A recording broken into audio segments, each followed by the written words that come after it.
Hello दोस्तों, पिछले video में हमने टॉपिक 23 कंप्लीट कराया था। आज हम टॉपिक 24 कंप्लीट कराएंगे। ये बचपन एवं बाल विकास का टॉपिक आपके CTET एवं MPTET रीट के लिए बहुत ही महत्वपूर्ण रहने वाला है। तो आइए ज़्यादा देर नहीं करते हो, आइए टॉपिक पर चलते हैं। तो दोस्तों, भाषा और विचार क्या होता है। भाषा और विचार के बारे में बताएंगे दोस्तों। तो पहला टॉपिक है दोस्तों भाषा का। भाषा क्या होती है दोस्तों? भाषा एक ऐसा सांकेतिक साधन है जिसके द्वारा विचारों वह भाषा का संप्रेषण, अभिव्यक्ति और आदान प्रदान अच्छी तरह किया जा सकता है।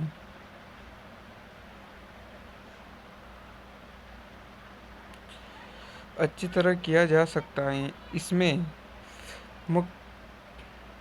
मुख्यतः अभिव्यक्ति, हाव भाव तथा संकेतों का प्रयोग तथा कलात्मक अभिव्यक्तियों, लिखना पढ़ना, हाव भाव तथा संकेतों का प्रयोग तथा कलात्मक अभिव्यक्तियाँ, लिखना पढ़ना आदि सभी शामिल हैं। भाषा के बारे में दोस्तों, भाषा का मतलब समझते हैं आप? जैसे इंग्लिश भाषा, हिंदी भाषा, ऐसे भाषा का संप्रेषण रूप में समझाया गया है। हम भाषा के बारे में जानते ही, जैसे भारत में 29 स्टेट है, तो किस स्टेट की भाषा कौन सी है, मालवी है, कैसी कैसी भाषा, तो उसके प्रकार से जैसी परिस्थिति रहती वैसा हम सीखते हैं। तो आप समझ ही गए होंगे भाषा, जैसे उस जो भाषा सीखते हैं उसके बारे में लिखना पढ़ना, वैसे ही पढ़ना, ऐसे। तो चलो आगे बताते हैं आपको। आगे दोस्तों, इशारों से अपनी बात करना, हाथ पैर, आँख नाक कान सिर, ये सब भाषा में आते हैं दोस्तों। नाक से सिर से इशारा करना, भो इत्यादि के संचालन से अपने विचारों एवं भावों का प्रकाशन करना आदि भाषा के रूप में कहे जाते हैं। इन सभी को दोस्तों भाषा के रूप में कहे जा सकते हैं। ये सभी भाषा के रूप में आते हैं। तो आइए आगे बताते हैं आपको। भाषा शब्दों व ध्वनियों का ऐसा सार्थक समूह है जिसके द्वारा विचारों और भाव की अभिव्यक्ति तथा संप्रेषण में अधिक से अधिक सहायता मिलती है। भाषा के रूप, भाषा के क्या क्या रूप होते हैं दोस्तों? कभी कभी एग्ज़ाम में पूछे जा सकते हैं कि भाषा के कितने रूप होते हैं, तो आप बता सकते हैं कि भाषा के 2 रूप होते हैं। और कभी कभी ऐसा पूछ सकता है ये भाषा का रूप है कि नहीं है, तो हम भाषा के रूप में पूछे जा सकते हैं और बता सकते हैं। आइए आगे हम और भाषा के रूप के बारे में बताते हैं। तो पहला है दोस्तों इसमें मौखिक। मौखिक का मतलब होता है दोस्तों सुनना। और लिखित, लिखित का मतलब होता है दोस्तों पढ़ना। सीधी सी बात है दोस्तों, मौखिक का मतलब है जैसे किसी बात को सुनना, मौखिक वाचन करना। और लिखित, लिखी हुई बात को पढ़ना, जैसे किताबों में रहता है पाठ, उसको पढ़ना, यह सभी लिखित है, उसको पढ़ना, उसे पढ़ना कहा जाता है। आइए आगे इसके कुछ महत्वपूर्ण पॉइंट्स। बोलना, इसका दूसरा नाम है दोस्तों साधन। बोलना है ना साधन। लिखना ये भी साधन है। आइए बोलने में क्या क्या बातें आती है इसके बारे में बताएंगे दोस्तों।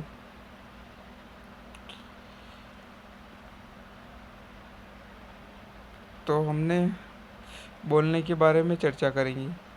तो इसमें पहला है दोस्तों बाल गीत, कविता, कहानी, भाषण, ये सब बोलने में आते दोस्तों।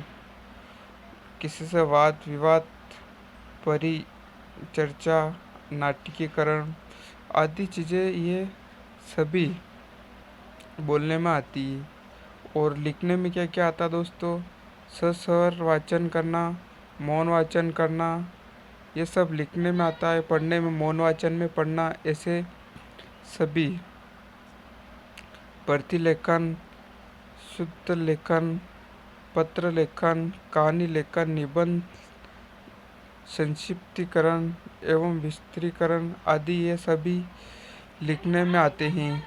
और आपको बोलने के भी। भाषा का विकास। भाषा का विकास किस प्रकार से होता है दोस्तों? आज हम भाषा के विकास के बारे में बताएंगे। भाषा का विकास। भाषा का विकास क्या होता है दोस्तों? इसमें अनुकरण, वातावरण के साथ अनुक्रिया तथा शारीरिक, सामाजिक एवं मनोविज्ञान आवश्यकता की पूर्ति की मांग विशेष भूमिका निभाती है। यह एक क्रम में होता है। इसमें पाएंगे दोस्तों, वास्तविक भाषा विकास से पहले की अवस्था। बच्चा 3 तरीकों से अपनी भाषा व्यक्त करता है। बच्चा अपनी भाषा किस तरह से प्रकट करता है? बच्चा 3 तरह से। तो पहला है दोस्तों रोना, क्रंदन, बड़बड़ाना, बलबलाना, हाव भाव। इन 3 तरह से बच्चा सबसे पहले क्रंदन, रोना, बड़बड़ाना, हाव भाव, इस प्रकार से वो बोलना सीखता है। दोस्तों ऐसे वीडियो देखने के लिए आप DLX चैनल को सब्सक्राइब कीजिए, ताकि इससे भी अच्छे अच्छे वीडियो आपको मोटिवेशन के साथ प्राप्त होते रहे। आइए दूसरे पॉइंट पर, वास्तविक भाषा की अवस्था। वास्तविक भाषा की अवस्था। वास्तविक भाषा की अवस्था। बच्चे में वास्तविक भाषा का विकास 1 वर्ष का होने पर शुरू हो जाता है। इसमें बालक में मौखिक अभिव्यक्ति के रूप में भाषा का विकास होता है। वह शब्दों, वाक्यों तथा इनमें बनी भाषा को बोलना तथा समझना सीखता है। इसमें पाएंगे दोस्तों आकलन शक्ति, नकल करना, मूल्यांकन, उच्चारण शक्ति, उच्चारण योग्यता, शब्द भंडार, इस प्रकार से सीखा जा सकता है। भाषा विकास को प्रभावित करने वाले कारक। भाषा विकास को प्रभावित करने वाले कारक कौन कौन से दोस्तों? पहला पॉइंट है दोस्तों शारीरिक स्वास्थ्य। शारीरिक स्वास्थ्य अच्छा होना चाहिए, ये भी बात इम्पोर्टेंट है। मानसिक स्वास्थ्य, बुद्धि, पारिवारिक वातावरण, परिपक्वता, प्रेरणा, सामाजिक विकास, संवेगात्मक विकास, सामाजिक आर्थिक स्तर, निर्देशन, व्यक्तिगत भिन्नताएं,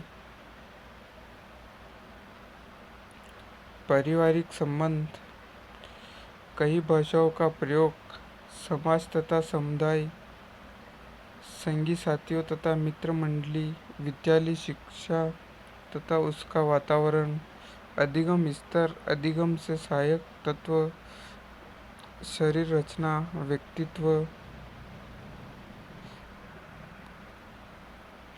द्विभाषावाद, बहुजन्म प्रशिक्षण विधि, ये सभी दोस्तों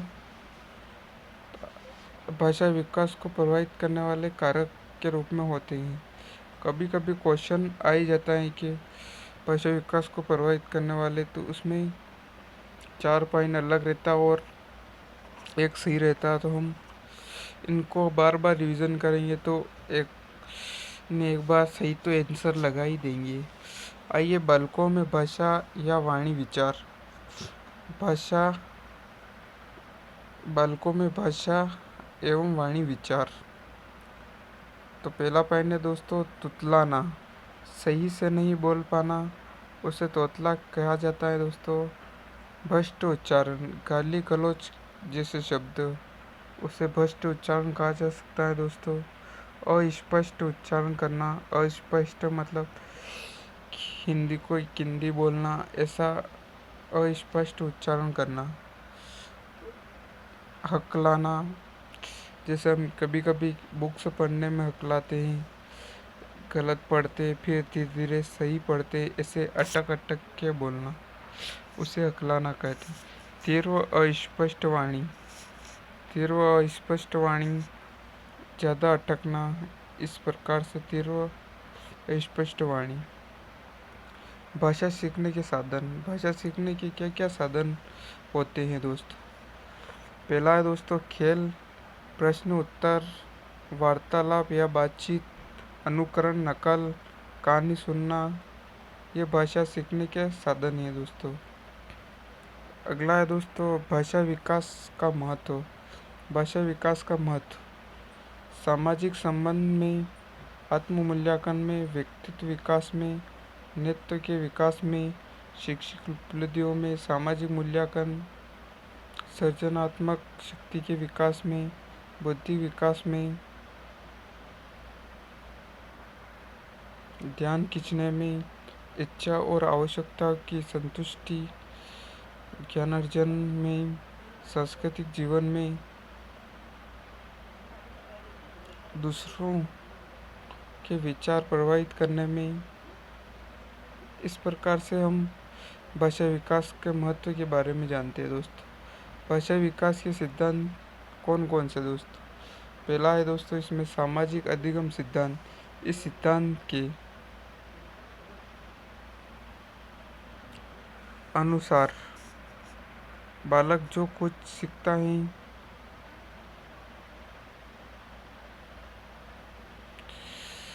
दोस्तों। टॉपिक 24 यहीं समाप्त होता है। आगे हम टॉपिक 25 पर चर्चा करेंगे। टॉपिक 23 यहाँ तक ही समाप्त होता है दोस्तों। आगे हम टॉपिक 25 पर चर्चा करने जा रहे हैं। आई होप आपको वीडियो अच्छा लग रहा होगा तो आप शेयर एवं सब्सक्राइब कीजिए ताकि हमको मोटिवेशन प्राप्त होते रहे और हम ऐसे वीडियो आपको मोटिवेशन के साथ अच्छे आपको प्राप्त करते रहें। आइए टॉपिक 25 पर चर्चा करते हैं। टॉपिक 25 क्या है दोस्तों। शिक्षण एवं अधिगम। शिक्षण एवं अधिगम क्या होता है दोस्तों। शिक्षण एवं अधिगम क्या होता है। शिक्षण, इसका अर्थ किसी व्यक्ति को कुछ सिखाने से किया जाता है। शिक्षक व्यक्ति की सहायता ज्ञान, कौशल्य, रुचियाँ और अभिवृत्तियों को प्राप्त करने में करता है। इसे शिक्षण कहते हैं। इसका अगला पॉइंट है दोस्तों, यह वह कार्य है जिसे बालक के विकास के लिए किया जाता है। यह वह कार्य है जिसे बालक के विकास के लिए किया जाता है। इजली सी बात है दोस्तों कि बच्चे के भविष्य के लिए शिक्षण दिया जाता है। आप इसे वीडियो देखने के लिए DLX चैनल को सब्सक्राइब कीजिए ताकि आपको सारे वीडियो प्राप्त हो सके। आप प्ले स्टोर के माध्यम से आप सब वीडियो देख सकते हैं। आइए शिक्षण की प्रकृति एवं विशेषताएं। शिक्षण की प्रकृति एवं विशेषताएं। पहला पॉइंट है दोस्तों, यह एक पारस्परिक अंतःक्रिया है। यह विभिन्न रूपों में संपन्न हो सकता है।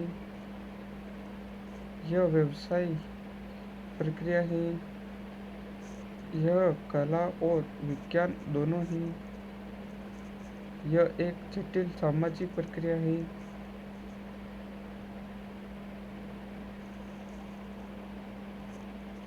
यह विभिन्न प्रकार की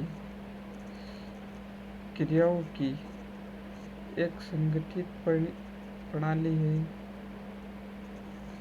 अगला पॉइंट दोस्तों 7 नंबर, इसका वैज्ञानिक ढंग से अवलोकन और विश्लेषण किया जा सकता है। इसमें संप्रेषण कौशल्य होता है। यह शिक्षण कौशलों से युक्त विशिष्ट कार्य हैं। 10 नंबर दोस्तों, यह अध्यापक के परिश्रम का प्रभाव है। आगे दोस्तों, शिक्षण साधन। शिक्षण के क्या क्या साधन होते हैं? शिक्षण के क्या क्या साधन होते हैं? चार्ट, मॉडल, मानचित्र, स्थूल पदार्थ, tape, radio, television, film, duster, projector, black board. कभी कभी एग्ज़ाम में पूछा जा सकता है कि शिक्षण के क्या साधन होते हैं, तो आप बता सकते हैं कि चार्ट, मॉडल, मानचित्र, स्थूल पदार्थ। इस प्रकार से आप बता सकते हैं। उसमें 4 ऑप्शन रहते हैं और टिक लगाने का रहता है। आपने एग्ज़ाम दी होगी तो आपको पता होगा दोस्तों। परंपरागत तकनीकी शव साधन, दृश्य साधन। दृश्य शव साधन, क्रियात्मक साधन, सरल हार्डवेयर, सॉफ्टवेयर हार्डवेयर। तकनीकी में दोस्तों सरल हार्डवेयर, सॉफ्टवेयर, ये याद रख लोगे तो ये याद रखने की ज़रूरत नहीं दोस्तों। परंपरागत में क्या क्या आते हैं, तो इस प्रकार से आप याद रख सकते हैं। ऐसे वीडियो देखने के लिए आप DLX चैनल को सब्सक्राइब कीजिए ताकि आपको मोटिवेशन के साथ अच्छे अच्छे वीडियो प्राप्त होते रहे और आपकी तैयारी अच्छी रहे। ये वीडियो CTET, MRET, MPTET, अन्य शिक्षक भर्ती एवं UPSC लेवल तक दोस्तों इसका महत्व है। UPSC में भी, MP, PSC में भी इस प्रकार से बचपन में बालिका में क्वेश्चन बैठ जाते हैं। इस तरह आप अच्छी तैयारी इससे भी कर सकते हैं। टॉपिक 26, टॉपिक 25 वहाँ पर ही समाप्त होता है दोस्तों। आगे हम टॉपिक 26 पर चर्चा करेंगे। बाल केंद्रित तथा प्रगतिशील शिक्षा। बाल केंद्रित तथा प्रगतिशील शिक्षा। बाल केंद्रित शिक्षा की विशेषताएं। बाल केंद्रित शिक्षा की क्या क्या विशेषताएं दोस्तों? केंद्रित का मतलब समझते हैं दोस्तों। केंद्रित यानी बालक किस तरह से ध्यान को सीखता है, किस प्रकार से उसका अच्छा व्यवहार है। आइए, बाल केंद्रित शिक्षा मनोवैज्ञानिक विश्लेषण पर आधारित होती है। इसका उद्देश्य बालक के मनोविज्ञान को समझते हुए शिक्षण की व्यवस्था करना है। इसका उद्देश्य बालक की अधिगम संबंधित कठिनाइयों को दूर करना है।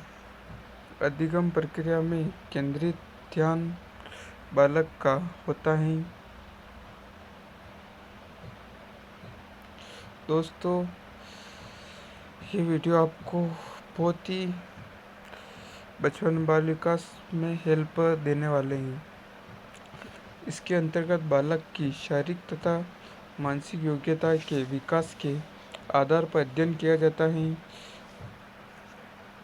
अगला पॉइंट दोस्तों, इसके अंतर्गत बालक के व्यवहार और व्यक्तित्व में असामान्य लक्षण होने पर, जैसे बौद्धिक दुर्बलता, समस्यात्मक बालक, रोगी बालक, अपराधी बालक का निदान किया जाता है।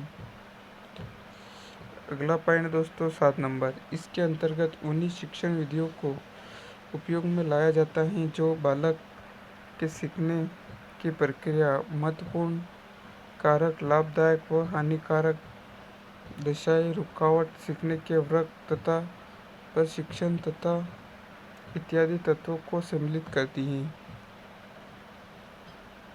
बाल केंद्रित शिक्षा का पाठ्यक्रम निम्न है दोस्तों।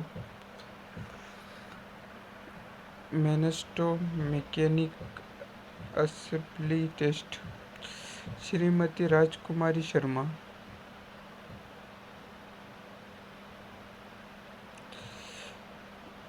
ये कुछ परिभाषा है दोस्तों, आपको बता देते, ये भी एग्ज़ाम में बहुत ही महत्वपूर्ण रहने वाली है। इसमें से पूछा जा सकता है कि ये परिभाषा किसने दी। यहाँ पर टॉपिक 26 भी समाप्त होता है, लेकिन इससे आगे हम आपको कुछ परिभाषाएं हैं वो बता देते हैं। यहाँ पर हमारे बचपन एवं बाल विकास के टॉपिक सभी कंप्लीट हो जाएंगे, तो आप इनको एक बार ज़रूर देखिए। एक बार समझ में ना आए तो 2 या 3 बार ज़रूर देखिए, ताकि आपको एग्ज़ाम में ये हेल्प मिले। श्रीमती राजकुमारी शर्मा, इन्होंने कौन सी परिभाषा दी? ऐसी क्रिया जो मानवीय वातावरण की थकान भरी एकरसता को समाप्त करने, बालक को प्रसन्नता तथा ताजगी प्रदान करती हैं, आनंददायी क्रियाएं कहलाती हैं। ऐसा कभी लिखा हुआ ये क्वेश्चन में आ जाएगा दोस्तों, ये क्वेश्चन में आएगा पूरा, और पॉइंट 4 पॉइंट में नाम दिए रहेंगे कि इसका और इस श्रीमती राजकुमारी, तो कौन सा सही है दोस्तों? ये सही होगा। इस प्रकार से हम इन परिभाषा की हेल्प ले सकते हैं। अगला है दोस्तों डॉक्टर जॉन एस फिनले।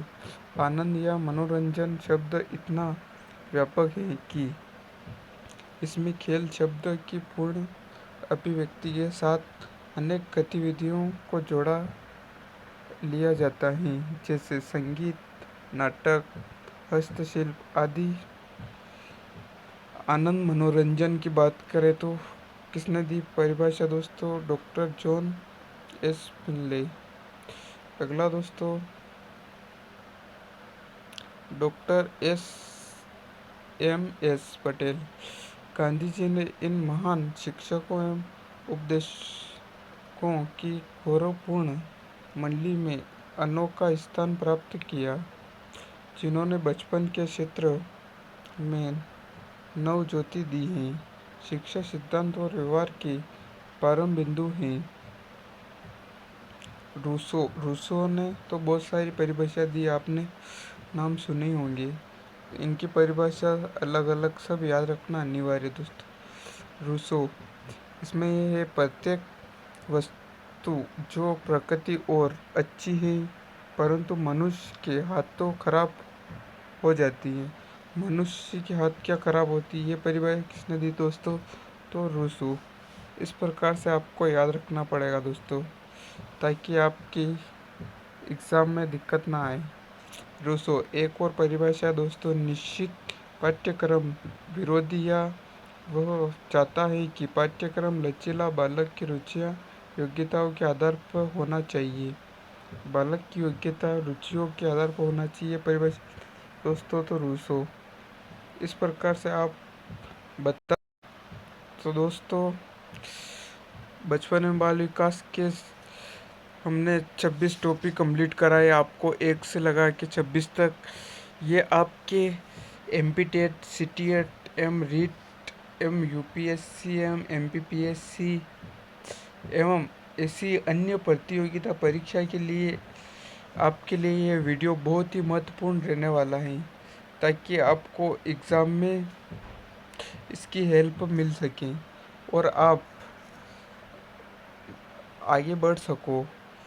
ताकि आप आगे बढ़ोगे तो भारत आगे बढ़ेगा, ऐसा कुछ प्रयास। तो ऐसे ही वीडियो आप देखने के लिए डीएलएक्स चैनल को सब्सक्राइब कीजिए, ताकि आपको अच्छे अच्छे वीडियो प्राप्त होते रहे, और लाइक भी कीजिए, ताकि हमको कुछ लगे कि हमने कुछ किया है आपके लिए। तो दोस्तों थैंक यू सो मच। हम आज की वीडियो को यहाँ पर ही विराम देते हैं, और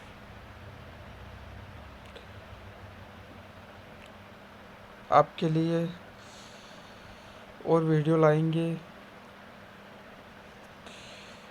हिंदी एवं जीके, ऐसे वीडियो आपके लिए और भी लाएंगे। तो थैंक यू सो मच। जय हिंद, जय भारत दोस्तों।